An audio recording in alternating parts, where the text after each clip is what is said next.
हम तो धन मांगने आते हैं और कहते हैं जो जन मेरी शरण है ताका हूँ मैं दास।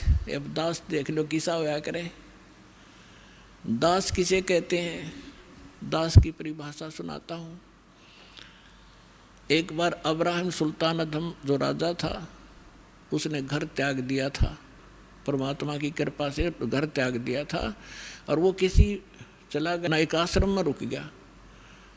उस आश्रम में सब दास कहें अपने आप को, फलाना दास फलाना दास, और थोड़ी बात पर एक दूसरे का आँख काट दे, लड़ने लगे, तू क्या बन रहा है।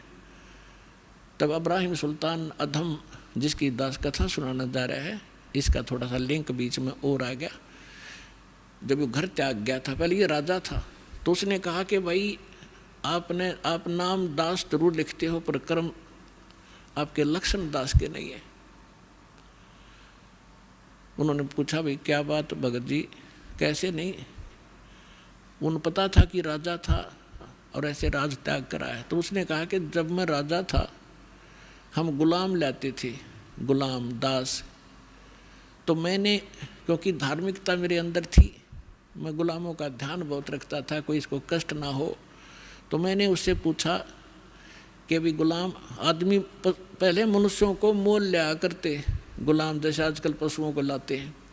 राजा लोग या सेठ साहूकारों के वहाँ वो नौकर रहा करते थे, उनको जो मर्जी झूठा कुटा टुकड़ा दे दिया, उनकी सब स्वतंत्रता समाप्त हो जाती थी और जो यस जो कह दिया वही करते थे, आगे यस कर सकते थे, नो नहीं, और उनकी सो इच्छा कुछ नहीं होती थी गुलाम की।